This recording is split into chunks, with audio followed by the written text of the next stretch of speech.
This is a reading from Characters of the Reformation by Hilaire Belloc. Chapter 10, Mary Tudor. Most of the leading characters of the English Reformation have been presented to modern readers in a distorted fashion. In the case of those who were the most important, such as Thomas Cromwell and William Cecil, this distortion results in a false impression of the whole movement.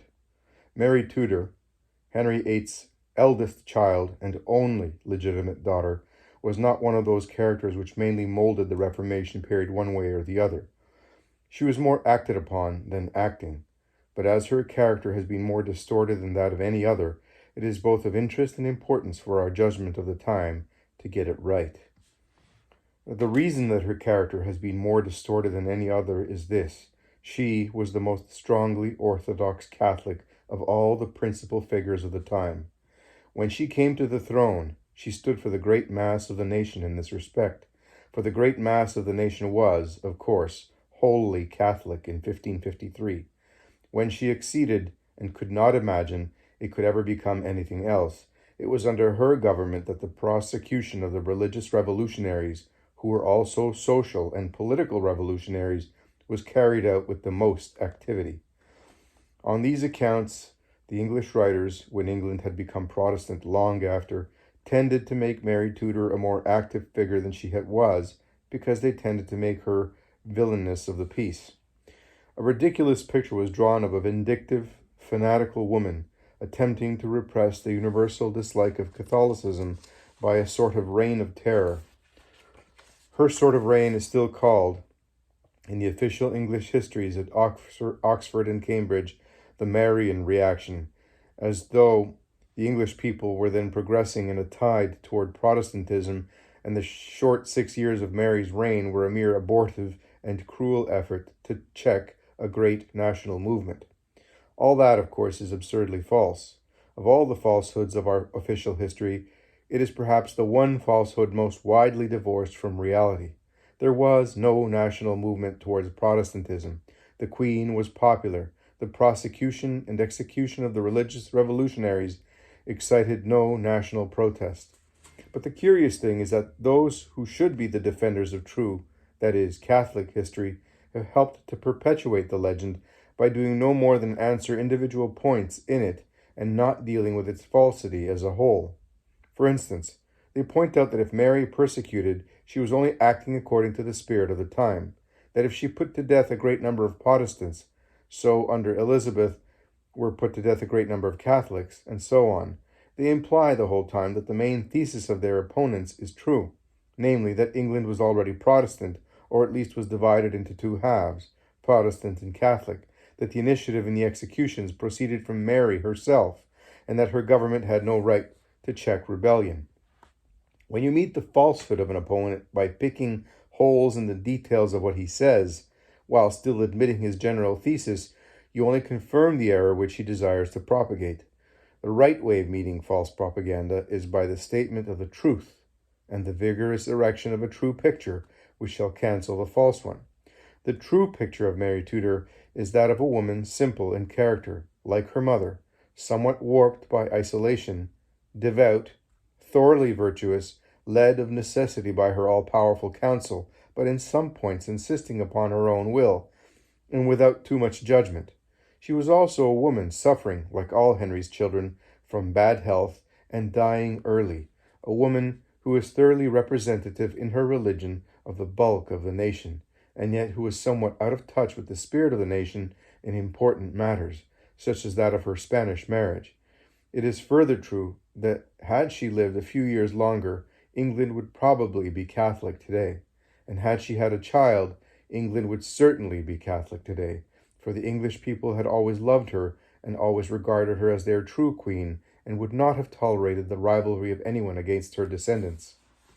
Mary Tudor was born in 1516, on February 18th, when Henry and his wife Catherine of Aragon had been happily married for less than 7 years, when the young king was still devoted to his wife, and when everything was going well. Queen Catherine had had great misfortunes in the matter of childbirth, children stillborn or dying immediately after birth, and 1 or 2 miscarriages. When, therefore, it was seen that the child would survive, It was a matter of great rejoicing to the king and to the whole nation, of which she became a sort of idol. Henry hoped, of course, for a male heir, but as none came, he and the nation took it for granted that the little princess would ultimately become one of those great queens who were so conspicuous a mark of the period, like her grandmother, Isabella of Castile. Then came the tragedy of Henry's infatuation for Anne Boleyn. We shall never understand Mary's character unless we appreciate the fact that she grew up under the influence of that tragedy, just in those years when the strong emotions are felt and the whole character is formed. She was a very intelligent, very well-educated, sensitive child in her 12th year, devoted to her mother and standing in affectionate awe of her father, who doted on her. When the first news of a sort which could be told to a child came to her of Anne's disgraceful power over the king, she was in her 14th year when the great trial was held under Wolsey and Campeggio in London, by which Henry hoped to obtain his divorce from her mother, Queen Catherine. She was already quite able to understand everything that was happening, and to burn with indignation against the abominable way in which her mother was being treated. She was a woman grown in her 18th year when Anne Boleyn was crowned queen, and was therefore in a position to heap indignity and insult not only on the legitimate queen, who was now exiled from court, but on the legitimate heiress to the English throne, Mary herself. It was at such an age, 18, that Mary saw the illegitimate child of her mother's rival, the baby Elizabeth, proclaimed heiress to England and herself legally bastardized. Finally, when she lost her chief support by her mother's death, she was within 6 weeks of her 20th birthday. All that youth of hers had been passed in the one preoccupation of the shameful affair, which was bitterly disastrous and humiliating to her. Her father would have renewed his relations of affection with her if he could, but he was too weak, and Anne Boleyn always interfered. Henceforth she was utterly lonely, and could depend for counsel and advice upon no one in the kingdom, only upon her cousin, the great Emperor Charles V, 16 years older than herself, and the head of her mother's family.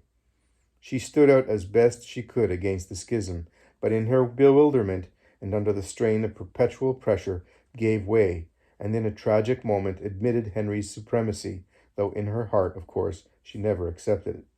So long as Henry lived, that is, till the year 1547, by which time Mary Tudor was a woman of nearly 31, and already marked by permanent grief, she remained in this anomalous position, and further troubles began with the accession to power of the gang of harpies who looted the royal domain and the church under her little half-brother Edward VI.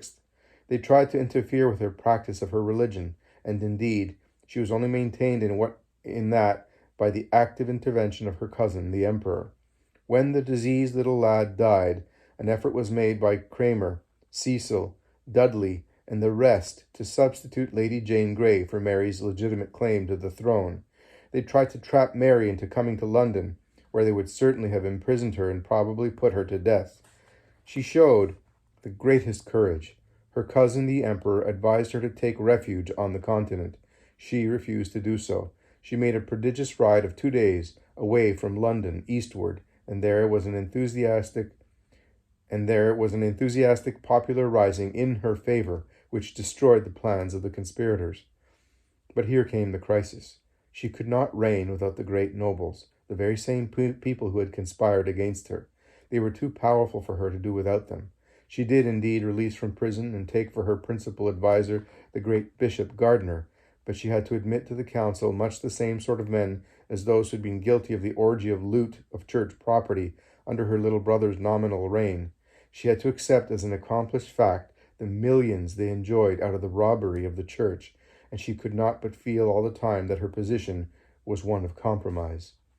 Popular though she was with the mass of the English people, and highly accomplished, she was handicapped in person and with no experience of the world, and had had little training in the judgment of character. She was, as I have said, of bad health. She was short, prematurely aged, in her 38th year, but looking 15 years older. She had a rough, deep voice, almost like a man's, a head too big for her body, and altogether an unimpressive presence. And in her relations with the men and women about her, she was much too ready to believe in the good and to doubt the evil. This was especially the case in her relations with her younger illegitimate sister Elizabeth. That young woman, only 20 when Mary came to the throne, was the figurehead at once of the small revolutionary party in religion, and of all those thousands of newly enriched men among whom were now divided the spoils of the church. They accepted in Parliament, which was entirely composed of their class, the reconciliation with Rome, but only on condition that they could keep the monastic lands, and each of them would certainly have felt more secure in his ill-gotten gains with Elizabeth name instead of Mary on the throne. At the very beginning of her reign, the matter of her marriage went wrong. It was imperative that she should be married soon, that there should be an heir to the throne. Gardiner, her chancellor and chief minister, advised the marriage with a semi-royal cousin, Courtenay, the only suitable native candidate. But he was quite a young man, dissolute, and therefore repulsive to her. She decided against Gardiner's advice, and after much hesitation and repeated prayer, she determined to marry her cousin Philip, the emperor's son, to whom had been given the kingdom of Spain and the Netherlands, a man 15 years younger than herself. This marriage was somewhat unpopular throughout England, but was especially so in London and the home counties. It was most unpopular with the rich, because throughout Europe the quarrel of the Reformation was now long established, and Philip, standing as he did as the head of the Catholic cause, seemed to endanger the continued possession by the new millionaires of the church lands which they had stolen in England. The discontent was fanned by the French king and his ambassador in London, because the marriage would increase the power of Spain, France's rival at the time. There was an insurrection which very nearly succeeded, backed with French money and French guns. It was launched under the promise that there should be a French invasion in aid of it. This insurrection, called Wyatt's Rebellion, was put down, but Mary was far too merciful on this occasion. She spared her young half-sister Elizabeth, who was undoubtedly mixed up in the affair, and she believed Elizabeth when that princess declared herself wholeheartedly Catholic and disavowed the religious revolutionaries. But those revolutionaries were now not only religious, they were also political revolutionaries, and many of them social revolutionaries as well.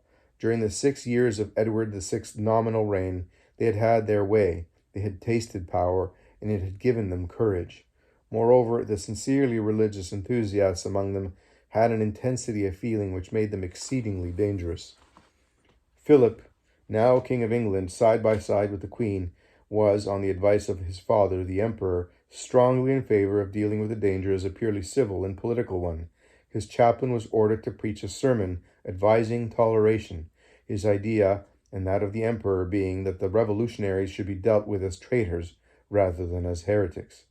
But the council, which in those days was the real governing power, was exasperated by seeing a foreign prince acting as their rival, and, largely out of opposition to him, they determined upon the opposite policy, to which Mary herself was quite willing to accede. They would try to put down the revolutionaries as heretics rather than as traitors. When, therefore, a sermon was preached by one of the fanatics praying for the Queen's death, instead of getting the culprit hanged for treason, which would probably have been the wiser course, they proceeded to inaugurate a policy of prosecutions for heresy. For one man who would have risked death under the infamous charge of treason, there were 10 who were ready to offer themselves as martyrs for various forms of intense anti-Catholicism, principally Calvinist. Therefore, the Council's original hope that a few executions would be sufficient to suppress the revolutionary movement failed, and though the executions were restricted to a comparatively small part of England, they were numerous and continuous. They were especially numerous in London, which was the one great town of the kingdom, the one place where opinion could be easily inflamed, and where also was the chief strength of this small religious minority. The north and west were almost untouched, and the Midlands were not seriously affected.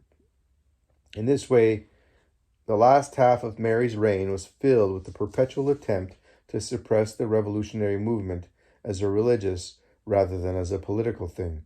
A few more years of persecution would almost certainly have been successful, but it was cut off by Mary's death at the end of 1558, when she had reigned only 5.5 years. She had reigned only 5.5 years. It is significant that the chief promoter of these burnings was Paget, a man personally indifferent in religion, but himself one of the new millionaires, filled with church's loot. It is significant also that the council was so determined in its policy in order to show its power against Philip that its members even took advantage of Mary's illness to try to put to death one of her own favorites, whom she with difficulty saved. But all the while it must be remembered that Mary herself remained personally popular, especially with the poorer people, with whom she mixed humbly and charitably, while her undoubted position as legitimate in birth and true queen was enthusiastically acclaimed to the end. Philip, soon after the marriage, had left for the continent, where his presence was necessary in the war against France. The queen was supposed to be with child. Everything was made ready for the birth, but it was a false alarm. She was not pregnant, but suffering from the dropsy, from which she died. Her death was very holy and beautiful. She died as her mother had died, hearing the Mass which was being said in her death chamber in the early hours of a dark winter's morning, and it is pathetic but pleasant to remember that as she died, she said that angel children were about her bed. With her death, the whole gang immediately seized power, using Elizabeth, whom she had spared, and whom she had regarded as her successor, because she had been deceived by the violent protestations of Catholic loyalty on the part of that princess. With the death of Mary and the advent of Elizabeth began that slow and ultimately successful effort to drive the Mass out of England and destroy Catholicism and the people. But Mary died under the impression that the situation had been met, and that the national religion, to which the great majority of Englishmen still adhered, was no longer in grave or imminent peril.